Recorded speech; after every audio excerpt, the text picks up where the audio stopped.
things.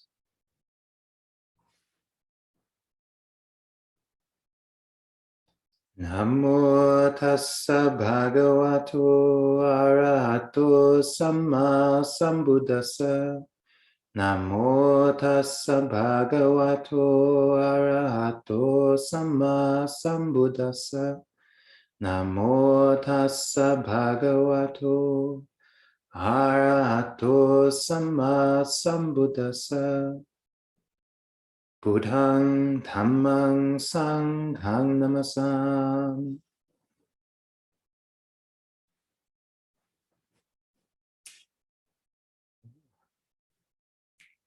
All right, friends.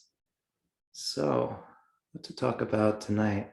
So we had the chat on Wednesday. Had some great lines of conversation, kind of talking about developing practice and samadhi and goal setting.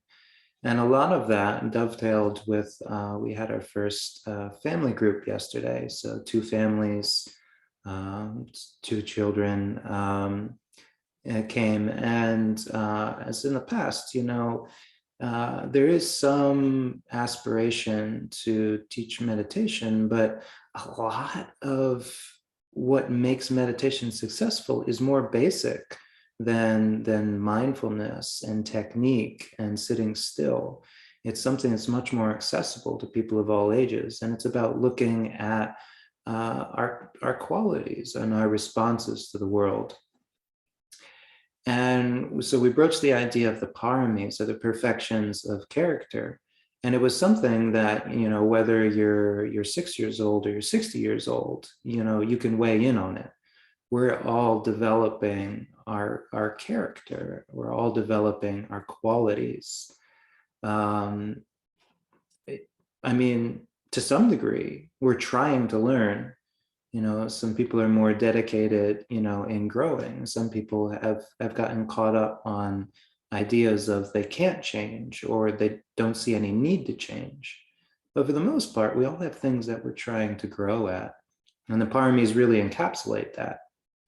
The story, the saga of a Buddha begins with the Buddha making an aspiration to become a Buddha. So it's just a regular guy. And he decides, or she decides, I'm going to be a Buddha someday. And then there's work that needs to be done. Yeah? Because, if we were all already capable of becoming a Buddha, then there would be Buddhas all over the place. But what really makes a Buddha special is not just that they're liberated, but that they are liberated and they have perfected their character, so that people will trust them and listen to them and respect them, that their wisdom will be penetrating, that their metta will be all-encompassing, that they'll have energy to teach and teach and teach, and that they can help other people. And so the saga of a Buddha is said to span many hundreds of thousands of millions of lifetimes, as they develop these character traits, having some sense of the goal, but not being content to reach the goal of full enlightenment until they can bring all of these character perfections with them. And it got me thinking of an epithet for an arahant that shows up in the Pali Canon. A lot of these things get dropped in here and there. And in some places, the Buddha refers to an arahant as one who has achieved their mind's ideal. They've achieved their mind's ideal. So basically, they have reached the ideal state of their mind. And this is an interesting phrase, because I think in a lot of ways, we might have some expectation, at least I did, that enlightenment is a sort of external ideal. Like it's qualitative. You can say that person's enlightened, that person's not enlightened. But the Buddha uses this particular phrase to indicate that somebody who is enlightened is not simply checking some boxes, but that they have, that I think what it's really pointing at is that in order to become enlightened, in order to shed our defilements, our attachments, our grievances, our fears, we have to have had reached some state of what it is that causes us to keep taking rebirth and samsara. We have to have really gotten down to the core of what it is we're craving in the world and found within ourselves the basis of that craving, found out what it is we're trying to seek externally, and realizing how we already have it, how we don't need it out there, how we don't need to keep going into situation after situation that will make us miserable. But that, the basis of our enlightenment, the basis of our happiness is already in the purified mind, the clear mind. So this is inherent in this is the idea that each of us has our own ideal, that there is not one ideal mind, or all Buddhas would be alike. And that's not even the case. There are different epithets for each of the Buddhas. And we can say things about our Buddha, the Buddha whose teaching we get to learn. We can say things about him that don't apply to all the other Buddhas. But that's kind of interesting. He had his own ideal. We call him chief of the Sakyans, Shakyamuni. And that means it was really important to him. Family was really important to him. Like country and bringing people with him was really important to him. And so that was his mind's ideal. That was his idea of perfection. So there's this beautiful simple sutta, which is actually not very heavy on Dhamma. We don't find any of the traditional lists or Dhamma teachings in it, but it's the sutta in the Majjhima Nikaya of the Gosinga Woods. And I think it's the Chula Gosinga Sutta. Maybe the Maha, but there's two of them back to back that deal with this one stretch of sal tree forest. And when the sal trees in India are in bloom, it's a very, very beautiful flowers, very fragrant aroma. It's a very magical time, sort of akin to the cherry blossoms in Japan. It's one of those times where you really just, everybody gets all starry-eyed. And this was one such night where the senior monks, the great disciples of the Buddha, many of whom the names we know, Sariputta, and Moggallana, and Ananda, and Revata, and Anuruddha, and Mahakassapa, Mahakachana, they're all there. They're all there where the Buddha was staying. And they're kind of, they go up to the Venerable Sariputta, and he's all starry-eyed. He's like, it's just a beautiful full moon night with the sal trees in bloom. What kind of bhikkhu would light up this grove? And it's very interesting because as the sutta plays out, each of these great disciples of the Buddha has a different ideal. For one, it's somebody who's heard and memorized many, many teachings. For another, it's one who has complete mastery over the psychic powers. For a third, it's somebody who's complete mastery over the abiding of their mind. For yet another, it's somebody who has perfected meditation. For yet another, it's somebody who has piercing divine vision, that they can see all the cosmos spread before them. And so you've got all of these different ideals, and they go up to the Buddha and they say, okay, so which of us is right? And the Buddha says, you're all right. You're all right in your own way. And here, what bhikkhu I think would light up these woods. And I think it would be somebody who would sit down in this place and decide, I'm not going to get up from this place until I attain full enlightenment. And that is the Buddha's ideal. It's very interesting because the night of his enlightenment, he did just that. He sat down at the foot of the Bodhi tree and he said, I'm not going to get up until I do it, until I finally do it. So he reached his mind's ideal, having brought all of his perfection with him, all of his intent was there. And so now that all of that's to bring us to the investigation that can mean something to us. And that is, what is it we want to get out of this practice? That's a question we asked the family group, each person, to, without going to the official Theravada list of paramis, just a little heads up, there's different lists and different traditions. So we couldn't necessarily read the Buddha's mind. We don't know what perfections he decided he needed to attain. But we came up with our own list of what we think a Buddha should have in terms of character. But I asked the group, each person, to come up with 3 virtues or 3 qualities of character that they think, if they were going to be a Buddha, they would want to have perfected. So that's a question I ask you now. What are 3 qualities of a good person, of a pure person? What does that mean to you? So it could be anything. There's no right or wrong answer.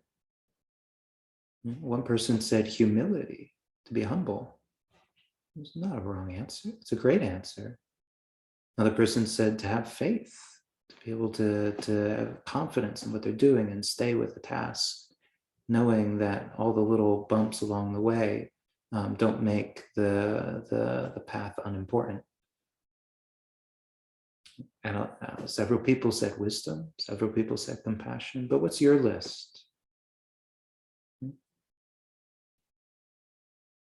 And now I'm going to venture a guess that if you think of what you're coming up with, what virtues you're coming up with, what paramis you're coming up with, I bet you there is a flash of a memory in there of a time when there was pain.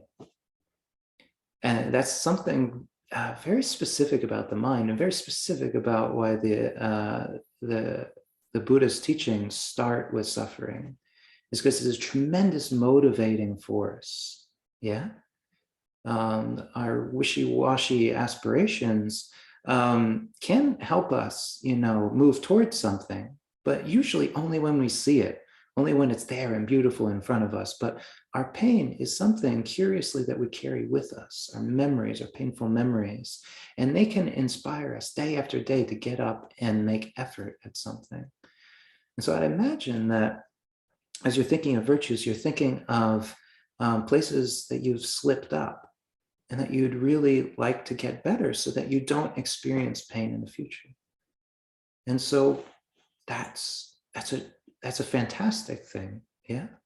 Looking at what we know doesn't work as a basis for trying to build a better future, rather than trying to think of what would be nice, knowing what isn't nice, and knowing we want to move in a direction away from that. So finding a virtue which counteracts that. And a lot of Buddhist practice is actually like that. It's using virtues and ideals and our aspirations to push out our craving, push out our aversion, push out our delusion, by giving us a solid ground to stand on. So the final exercise for the group was to take even just one of those and to try to think of some way that you could practice this. Invent your own training regimen for that particular parami. So some of them, it can be really simple, straightforward. Say you think honesty, truthfulness, sincerity is a virtue, is a parami. Then you're like, well, no matter what, I'm always going to tell the truth. I will never tell a lie, and that will be my training. And you'll see that there'll be a lot of opportunities to lie, but if you stick with it, then you will grow. You will get better at it. You will find ways of making your ideal possible by working with the friction of all those opportunities to lie that you don't take. You don't go the easy route, the habitual route. the route that leads to pain. Instead, you try new things, you experiment. Other ones like dana can be generosity, can be just like that too. You just say, well, whenever somebody asks me for something, I'm going to give them some of that thing. I might not give everything I have, but I will give some of what I have. And Buddha said this is actually one of the ways that beings get to heaven. By no matter how much they have, whether it be a lot or a little, they give something to those in need. Or other virtues like energy. Like, I'm not going to give in to depression. I'm going to keep trying, even in the face of failure. Metta, like, I'm going to think one kind thought about somebody before I go to bed every night. That doesn't sound like much, but imagine if you did that for 100 million lifetimes. You'd probably have a pretty darn bright mind. Yeah. So this is Buddhist practice. This is mental training. This is development of the heart. It is that simple. It's not fancy techniques. It's not, learning to count your breaths like, regular people count sheep to fall asleep at night. It's not trying to get in some sort of trance. It is seeing, developing a plan, and enacting that plan. There is a list of the Buddha's teachings that I've brought up again and again that really strike me as a very, very interesting list, and it's called the Iddhipāda. And I've said some people translate this as basis of success, but the word iddhi, in Sanskrit, siddhi, is a very particular word. At the time of the Buddha, it was used for psychic powers. So that most people know this list as the 4 things that help develop psychic powers. And now some people are going to be like, oh, I want that. And some people are going to be like, what? What is it? What kind of goal is that to develop psychic powers? I want something tangible. I don't even believe in psychic powers, some people might say.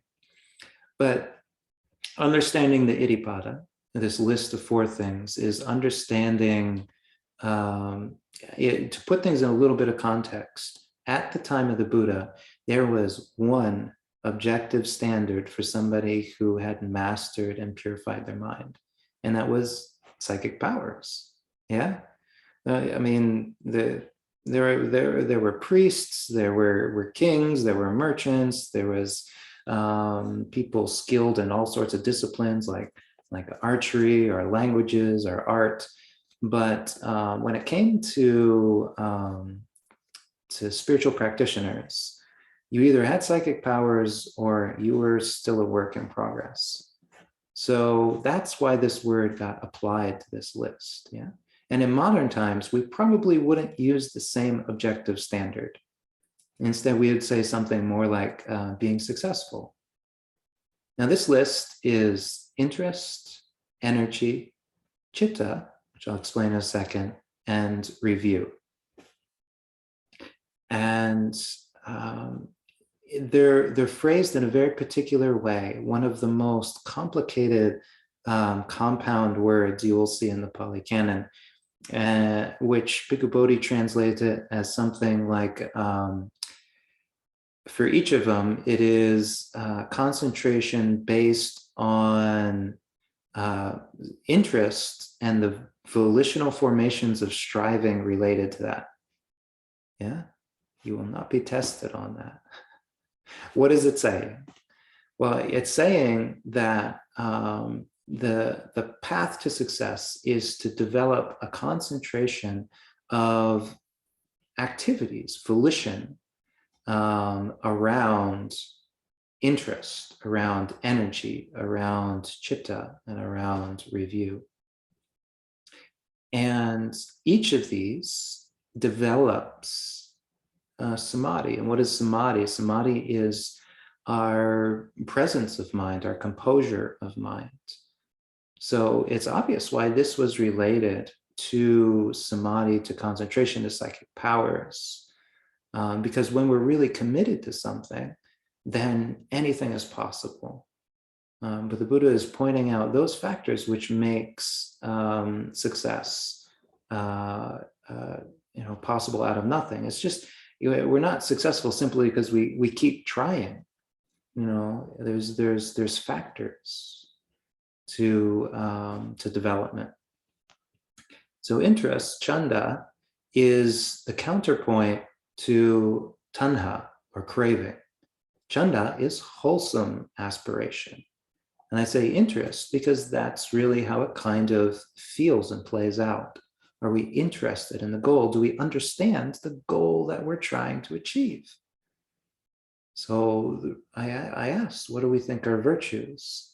And looking at that and realizing what we think would be a worthwhile virtue links us back to our past, links us back to something that means something to us.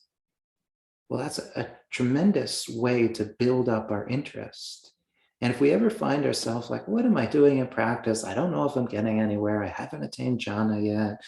Oh, I keep sitting every day and I just don't think I'm getting. All we have to do is go back and say, why did I start? And we will probably find that we were struggling at some point in our life and we encountered spiritual practice and it was like a light went off, shining and putting everything in relief and showing us what was really going on in our mind and letting us know that there was a way forward. Things could get better. It was really about how we were applying our mind that was making us miserable. And that's exactly how we develop this basis of striving in interest. We figure out what is it we're actually trying to get. And it's very different to tanha because it's a positive reinforcement loop. The better we come to understand what it is we're trying to get, the more straight a path we will take to get to that thing. The second one is energy, or virya. And this specifically deals with, do we have follow through? Are we going to continue moving towards our goal? Whether we feel a lot of inspiration or a little bit of inspiration, whether we have a lot of energy or a little bit of energy, whether we're very wakeful or very sleepy, how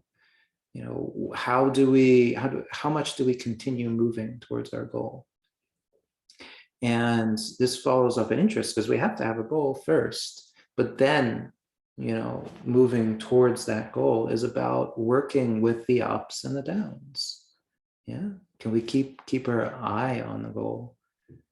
The third one, chitta, is an interesting word to just kind of throw into this list because it kind of seems like the whole thing is about chitta. Chitta means heart or mind. So I think, why would it be in this list except to realize that we can apply ourselves to a task half-heartedly. And this third factor is really encouraging us to look, are we wholly in the task? Do we really, really give everything to the task? And is it our whole mind that is applied to the task? Because, we can learn to do things as a little technique that we do on the side. We can even get really good at it. Say a skill like cooking or basketball. We could get really good at that skill, but then when we're not doing that thing, what's happening to that skill set? It's just kind of sitting there. But developing chitta means that part of us is going to be in that thing at all times.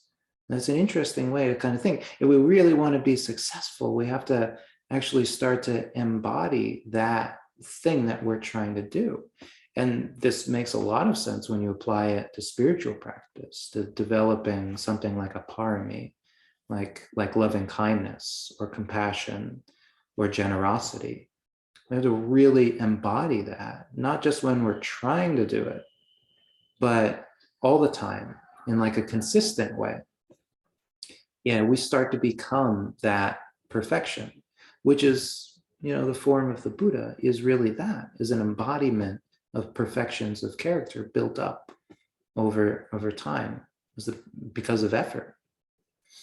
And the final one is review. As I've mentioned many times, I think this is incredibly important. we have to look at, are we being successful?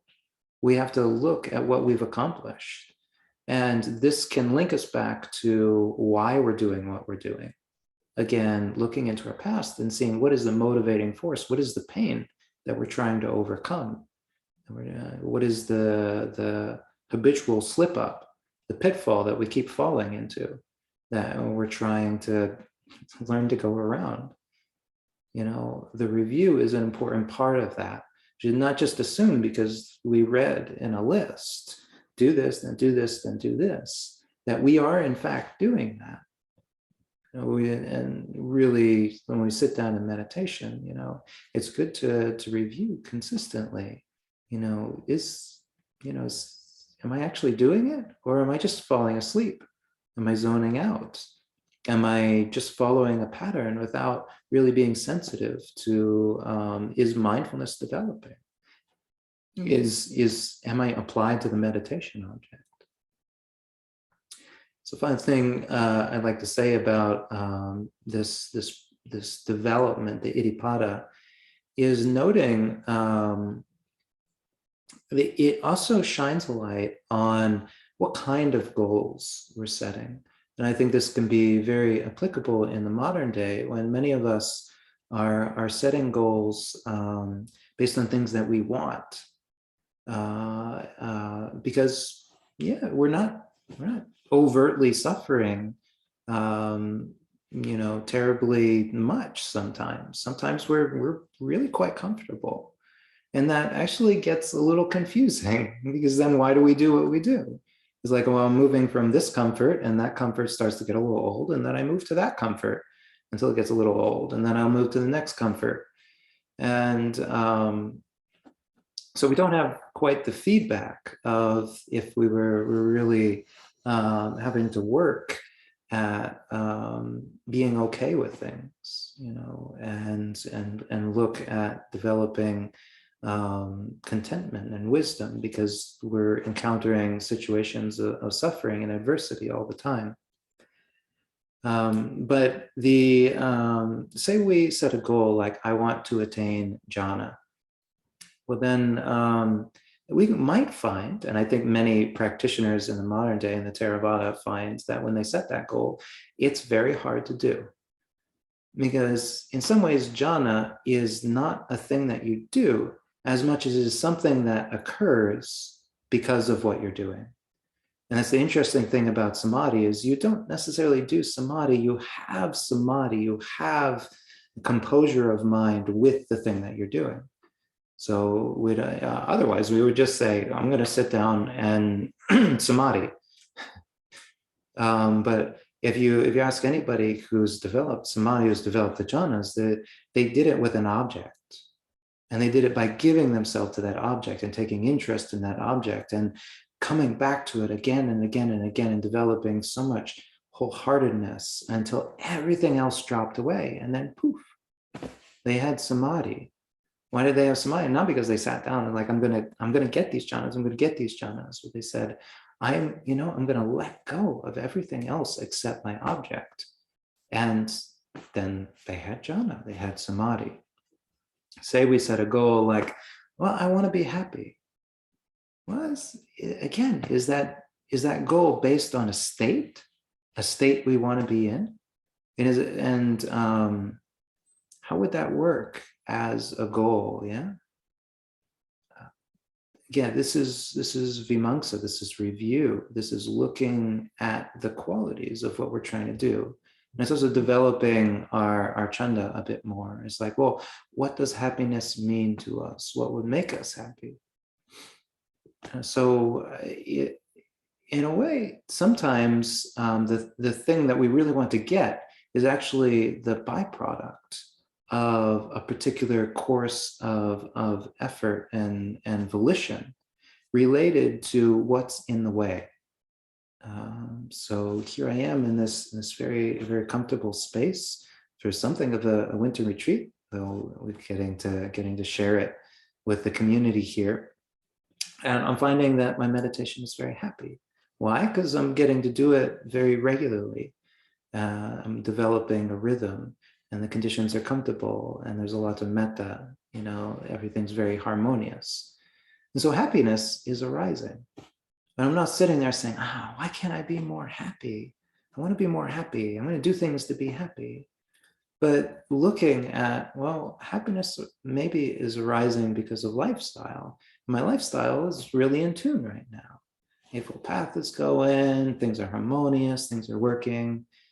Maybe there'd be a little bit less happiness if there was a lot of stuff going on, too much activity, arguments happening, and maybe the happiness would go down. But it's very interesting. If I set a goal being a state to be in, then I'd be in that state and that goal would go poof, and then I'd fall out of that state and I'd have to work again. But understanding and developing our goals actually gives us a sense of how to continue moving forward, continue to embody that goal at all times. It is possible to always be developing happiness, even when we are already happy. Yeah, sometimes reflecting on that makes us happier. Perfections are an example of this. They're not things necessarily like to get jhana, or to have unceasing mindfulness, or to be able to remember all the teachings we've ever heard. That can be a specific aspiration that somebody might have, but they tend to be something that you can practice all the time. You can practice metta all the time. You can practice generosity all the time. Yeah? You can develop thoughts around it. You can develop speech around it. You can develop activities around it. Your mind can dwell in that perfection, in that state. And so our goals will be most effective when they sort of mirror that, when they sort of, when we've been able to boil it down to, what is my mind's ideal? Yeah. And this is something we come to know for ourselves. And so I hope this is some sort of inspiration to take a look, whether you sit down in meditation, or whether you just step aside after the talk and just think about it. What is it you're really trying to get? And if you want to walk on water or float in the sky, in the Buddhist time, that was not considered subpar. If that was your aspiration, if that was your mind's ideal, you would cultivate all these qualities, these 4 iddhipāda, to get that state. Yeah.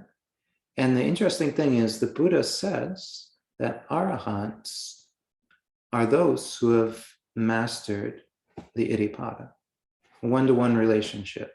Anybody in the past, present, or the future who attains full awakening will have mastered this. So they will have mastered the way to move towards their mind's ideal such that they attained it. It's very interesting. We attain our mind's ideal, and all the wants, all the desires, all the thirst, all the craving falls away. All the clinging falls away, and the mind becomes liberated. There's nothing else it wants to get because it's arrived there. So with that beautiful thought, I say sadhu to everyone who's gathering for the Uposatha. And again, wonderful. And may we all move boldly to our mind's ideal. Sadhu, sadhu, sadhu.